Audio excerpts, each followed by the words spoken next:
యేసుక్రీస్తునందు మిక్కిలి ప్రియమైన సహోదరి సహోదరులారా, తల్లి నీడలో వాక్య సందేశ కార్యక్రమానికి మరోసారి మీకందరికీ స్వాగతం, సుస్వాగతం.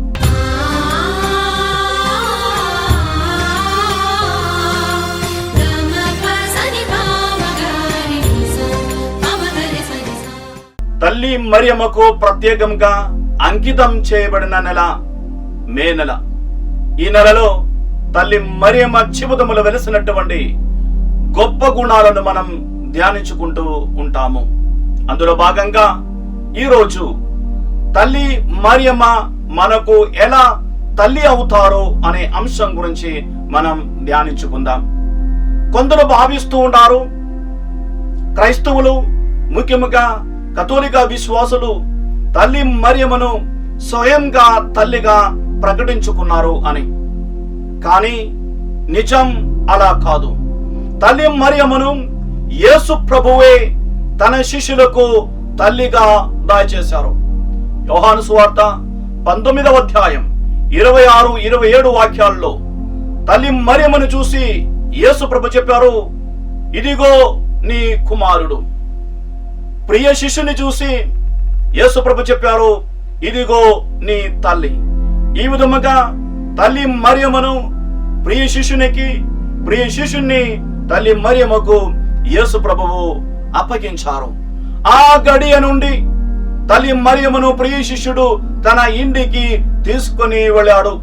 అప్పటి నుంచి తల్లి మరియమ్మ ఆ శిష్యునికి, ఇతర శిష్యులకు తోడు నీడగా నిలిచి వారి కోసం ప్రార్థించి వారిని యేసు ప్రభు వైపు నడిపిస్తూ ఉండేది. ప్రియమైన సహోదరి సహోదరులారా, ఈ యేసు ప్రభువే మనకు తల్లి మరియమ్మను మన తల్లిగా దయచేశారు. మనం స్వయంగా తల్లి మరియమ్మను తల్లిగా ప్రకటించుకోవలేదు. ఇది యేసు ప్రభు చేసిన కార్యము. కాబట్టి యేసు ప్రభువే మనకు తన తల్లిని తల్లిగా ఇచ్చారు అని మనం విశ్వసించాలి.